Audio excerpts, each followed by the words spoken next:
Hit and run को लेकर के मामला अभी सुलझता हुआ नज़र नहीं आ रहा है। रोज़ कोई ना कोई नए बयान इसको लेकर के आ रहे हैं और अभी भी ये पूरा जो मामला है चर्चा का विषय बना हुआ है। आइए हमारे साथ लखनऊ में इस समय में मौजूद है और हमारे साथ रजनीश मिश्रा जी हैं जो कि उत्तर प्रदेश रोडवेज कर्मचारी संघ के प्रवक्ता हैं। उनसे जानते हैं कि आखिर अब उनका स्टैंड क्या है और जो नए नए तरीके से बयान आ रहे हैं सामने, क्या सोचते हैं। सर, आपका बहुत स्वागत है। अंजलि जी, मैं आपको बताऊं, मैं अकेला इस आंदोलन में मेरा अकेला भूमिका नहीं है। ये समस्त जितने भी हमारे चालक बंधु खड़े हैं, परिचालक बंधु, सभी इसके शिकार हैं। हमारे साथ क्षेत्रीय अध्यक्ष हैं सेंट्रल रीजनल कर्मचारी संघ के मान सिंह जी, ये भी हमारे साथ खड़े हुए हैं। हम लोग साथ साथ ये सभी कर्मचारियों की समस्या है। सभी जितने भी ड्राइवर्स हैं, चाहे वो कार चलाने वाला हो, चाहे बस चलाने वाला हो, चाहे ट्रक चलाने वाला हो, चाहे बाइक चलाने वाला हो, ये सारी सभी की समस्या थी। मैं लगातार 3 दिन से मॉनिटर कर रहा हूँ। मैंने लगातार आपके चैनल को भी देखा है, विभिन्न चैनलों को मैं देख रहा हूँ। सरकार ने एक प्लान कर रखा है। सरकार ने एक प्लान किया है कि कुछ मीडिया तंत्र को छोड़ दिया है, कुछ वकील को छोड़ा। मैंने कल देख रहा था एक सुप्रीम कोर्ट के वकील सर्वोच्च न्यायालय के बता रहे थे कि इससे कोई नुकसान नहीं होगा। समझने में गलतफहमी है। वो कह रहे केवल बता के आप चले जाइए। एक बात बताइए, मैं गाड़ी लेकर जा रहा हूँ, ये चालक हैं गाड़ी लेकर जा रहे हैं और सामने से कार वाला आके किसी को टक्कर मार देता है। वो वक्त टक्कर खाने के बाद इनकी गाड़ी के नीचे आ जाता है, मार के तो वो चला गया, पकड़े ये मौके पर गए। ये अगर निकल जाते हैं वहाँ से तो ये सूचना दें कि साहब फला गाड़ी से वहाँ पर एक दुर्घटना हो गई है। पुलिस पूछेगी कि पहले बताइए आप कौन बोल रहे हैं, इनका नंबर ट्रेस हो जाएगा, उसके बाद इनका नाम पता नोट करेंगे। कार वाला जब नहीं मिलेगा तो वो केस तो इनके नाम आ जाएगा ना। पुलिस तो मुकदमा लिखना है। तो सबसे बड़ी समस्या तो ये चालक के सामने आ रही है ना। मैं इसके विरोध में नहीं हूँ कि कानून आप ना बनाएं, कानून बनाएं, लेकिन उनके लिए बनाएं जो शराब पी के गाड़ी चला रहे हैं, जो 200 की स्पीड में गाड़ी चलाते हैं। एक बात बताएं, मैं इतनी बड़ी गाड़ी लेकर कोई व्यक्ति एक्सीडेंट करेगा, अगर ड्राइवर तो कितनी दूर भाग पाएगा? किलोमीटर, 2 किलोमीटर, 3 किलोमीटर के बाद में हमारा ड्राइवर, चाहे ट्रक का हो चाहे बस का हो, वो सिर्फ इस तलाश में रहता है कि या तो सुरक्षित जगह मिल जाए या कहीं पुलिस स्टेशन हमको मिल जाए जहां हम पुलिस के हमें पब्लिक की मार से बचने के लिए हम कहीं जाके पुलिस के हवाले कर दें जाके गाड़ी को। और 90% हमारे चालक यही तो करते हैं। फिर केस को बनाने की ज़रूरत क्या है कानून को? आप ज़बरदस्ती ये थोपने की आवश्यकता क्या है? और मैं देख रहा हूँ कि पूरा इसको लगा दिया गया है, स्ट्रक्चर खड़ा कर दिया गया इसको लेकर। कहीं कोई मंत्री का बयान आ रहा है, कहीं सुप्रीम कोर्ट के वकील अपनी ज्ञान आप दे रहे हैं। ज्ञान देने से मतलब सुधार नहीं होगा। अगर सुधार करना है तो आप अमेरिका आप जाते हैं। मैंने माननीय मंत्री जी अमेरिका गए, वहाँ ब्रिटेन गए, फ्रांस गए, जर्मनी गए, जापान गए, कनाडा गए, वहाँ की सड़कें आपने देखी। लेकिन मैम आप देखिए, जिस लेन में कार चलाने, बाइक चलाने के लिए लेन छोड़ी जाती है, यहाँ तो पैदल के लिए जो बनाया गया उसमें भी लोग बाइक और कार घुसेड़ देते हैं अगर जाम लगता है। तो पहले आप स्ट्रक्चर को सुधारिए। आप एक स्ट्रक्चर को सुधारिए कि यहाँ बसें चलेंगी, ट्रकें चलेंगे इस लेन में।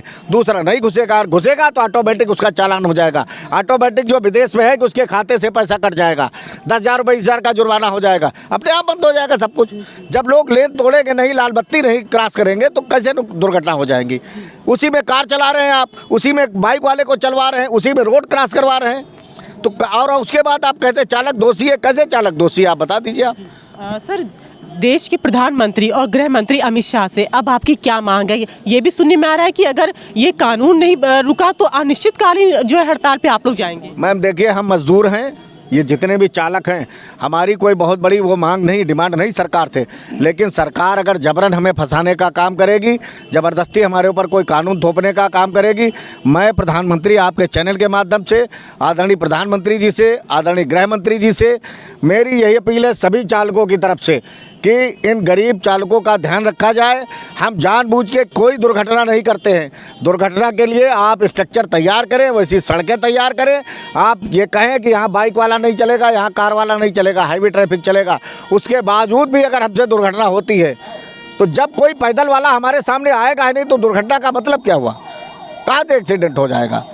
आप तो पहले आप स्ट्रक्चर को तैयार करिए ना, तो इस कानून में बदलाव करें।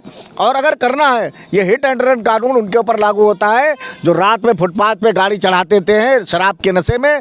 बड़े बड़े IAS के बच्चे, IPS के लड़के और जाके चढ़ा देते हैं गाड़ियाँ फुटपाथ पर सोए हुए मजदूरों के ऊपर। ये हिट एंड रन कानून, उसके बाद भाग जाते हैं। ये हिट एंड रन कानून उनके ऊपर लागू करिए आप। ये सर आप जो ट्रक बस चलाने वाले जो देश की अर्थव्यवस्था में अपना पूरा योगदान दे रहे हैं, जो प्रदेश की जनता को एक दूसरे स्थान से पहुंचाने का काम देश के लोगों को कर रहे हैं, जनता की सेवा कर रहे हैं, उनके ऊपर हिट एंड रन कानून लागू करने का कोई मतलब नहीं बनता। मैं मेरा आपसे ये आखिरी सवाल है, ठीक है, जैसे आपने कहा कि क्या कहते हैं ये सारी चीज़ें जो दारू पी के चलाते हैं उन पे लागू होनी चाहिए, लेकिन सरकार के पास कोई दो सजेशन, कोई दो सलाह इस कानून को लेकर के, कोई प्रावधान में बदलाव, मतलब प्रावधान में बदलाव, जैसे भी 10 साल की सज़ा है और 7 लाख रुपए का जुर्माना है, उसमें अगर कम करे सरकार तो क्या करे, किस हिसाब से करे? नहीं मैम, कम करने का धारा 304 एक थी, इन्होंने जो इंडियन पीनल कोड था उसमें बदलाव कर दिया, उसे न्याय संहिता का नाम दे दिया। हम उसके लिए उसके पक्ष विपक्ष में नहीं है ना, हमारा कोई चालक, उसके भी सरकार जो अच्छा काम करे हमें कोई दिक्कत नहीं उसमें, लेकिन कम से कम ये तो ध्यान रखें कि आप ज़बरदस्ती किसी को थोपने का प्रयास कर रहे हैं। कहाँ से 7 लाख रुपया एक ड्राइवर देगा? आप बताइए, इस ड्राइवर के पास 7 लाख रुपया, इसकी हालत देख रहे हैं आप, ये बस चला के 10-12 हज़ार रुपया कमा रहे, हम लोग कहाँ से पैसा लाएंगे? आप बताइए। अगर कोई दुर्घटना हो जाती है, ये गाड़ी लेके जा रहे हैं, सामने से कोई भाग खड़ा होता है, कट से निकल के आ जाता है, टकरा जाता है, तो मामला तो सारा पुलिस के हाथ में दे दिया आपने। अब पुलिस कहे कि 2 लाख रुपया दो, नहीं तो आपके ऊपर हम 106 लागू करेंगे, हिट एंड रन कानून लागू करेंगे। और ये पब्लिक दौड़ाती है, ये बचाव में भागेगा तो जरूरी। और अगर हम सूचना पुलिस को देते तो हम तो सीधे सीधे मुलजिम हो गए ना, कि अगर हम सूचना पुलिस को मैम दे रहे हैं तो आपको सूचना दे दी तो आप कहेंगे फला नंबर से आया था, इसका पता नोट करो, पता आया, हमारा नाम पता सब आ गया, उसके बाद कहेंगे आप तो मुलजिम हैं, उठा के हमको अंदर कर देगी पुलिस। हम अपनी बात कहाँ कहने जाए ना। तो मैं आपके चैनल के माध्यम से सरकार से मेरा यही है कि जो लोग इसका दुरुपयोग कर रहे हैं उनके खिलाफ ये कानून लागू होना चाहिए, उनमें बदलाव करे। सरकार के पास स्ट्रक्चर है, उनकी पुलिस है, उनके तमाम ब्यूरोक्रेसी है, लोगों को वो उनको सक्रिय करे ना, उनके पास मशीन है, शराब पीने वालों को गाड़ी चलाने पर अंकुश लगाएं। और हमारे यहाँ तो अगर मैं उत्तर प्रदेश राज्य सड़क परिवहन निगम की बात करूँ, हमारे क्षेत्रीय अध्यक्ष भी मौजूद है, हमारे यहाँ तो बराबर जितने चालक हैं, हमारे जितने चेकिंग स्क्वाड लगे हुए हैं, आदरणीय प्रबंध निदेशक महोदय ने लगा रखा है, बराबर रास्ते में चेकिंग होती है, सबकी शराब चेक की जाती है, ड्राइवरों को बाकायदा हमारे पास में मशीनें हैं, जो चेकिंग स्क्वाड हमारे रास्ते में है, वो रात्रि में दिन में भी बराबर चेक करते हैं। अगर कोई शराब पी के हमारा चालक गाड़ी चलाते पाया जाए तो उसके खिलाफ कठोर कार्रवाई की जाती है। सर उत्तर प्रदेश में कुल कितने चालक हैं? हमारे यहाँ तो करीब 55,000 कर्मचारी हैं, इसमें करीब 20 से 25,000 के करीब चालक हैं हमारे पास में, 28 हाँ 20,000 के आसपास चालक हमारे पास में है। तो हमारे पास हमारा स्ट्रक्चर है, हम तो जनता की सेवा के लिए मैम बने हुए ना। या तो सरकार इनके लिए करे, इनको सबको नियमित कर दे, जो नियमित कर्मचारियों का वेतन मिलता है, हर कर्मचारी को जब 40-50 हज़ार वेतन मिलेगा, उसकी क्षमता हो जाएगी चालक पर चालक को, तो वो जुर्माना भी भुगतने के अधीन होगा। सरकार राज्य कर्मचारी घोषित कर दे इनको सबको कि राज्य कर्मचारी है, जो कुछ होगा स्ट्रक्चर खड़ा कर दे, तो ये अपना अगर किसी को वेतन मिलेगा, पैसा मिलेगा तो भुगतने को भी तैयार हो जाएगा। सारे जितने अनुबंधित से लेकर जितने भी चालक हैं सब राज्य कर्मचारी हो जाएंगे। सरकार घोषित करे, नहीं करेगी ना मैम, इसलिए क्योंकि 10,000 में हमसे मजदूरी कराने पर सरकार को भी मज़ा आ रहा है, उनको भी बहुत अच्छा काम लग रहा है। और जो ज्ञान नेता दे रहे हैं या आदरणीय मंत्री दे रहे हैं या सुप्रीम कोर्ट के वकील, मैं लगातार चैनल के माध्यम से देख रहा हूँ, लगातार इस कानून को लेकर समझाने का प्रयास कर रहे हैं। वो एक बार समझाएं, अगर उनके बच्चे से एक्सीडेंट हो जाता है, ये तो समस्या तब आएगी ना मैम जब किसी IAS के लड़के से जिसके पास लाइसेंस नहीं होगा, या उसकी पत्नी से या उसकी बेटी से या IPS के बच्चे से या मंत्री के बेटे से जब दुर्घटना होगी और कहेंगे दूसरे चालक से, जो नहीं कहते हैं ना कि चालक से कह देते तुम हाजिर हो जाओ अपने चालक से, फिर वो मना करके भाग जाएगा कि नहीं साहब मैं हाजिर नहीं होऊंगा, 10 साल की सज़ा मुझे हो सकती है दुर्घटना में।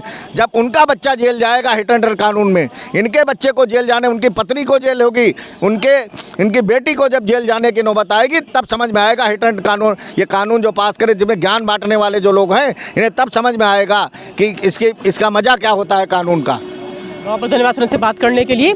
तो रजनीश मिश्रा थे हमारे साथ इस समय, उत्तर प्रदेश रोडवेज कर्मचारी संघ के जो प्रवक्ता हैं, तो उन्होंने बताया कि किस तरह से इस कानून में बदलाव होना चाहिए। कहा है कि वो इसके विरोध में नहीं है, लेकिन लागू किस पे करना चाहिए ये उन्होंने बखूबी हमें बता दिया है। साथ में ये भी बताया है कि जो बयान आ रहे हैं उल्टे सीधे, उस पर भी रोक लगनी चाहिए, इससे भी भ्रम फैल रहा है। और अभी भी कर्मचारी अपनी बात पर डटे हुए हैं, उनका कहना है कि इस कानून में कोई ना कोई बदलाव ज़रूर करना चाहिए, तब तक ये लोग हटेंगे नहीं। तो ऐसी और दिलचस्प जानकारी जुड़े मेरे साथ, मैं लखनऊ से अंजलि सिंह राजपूत, न्यूज़ 18।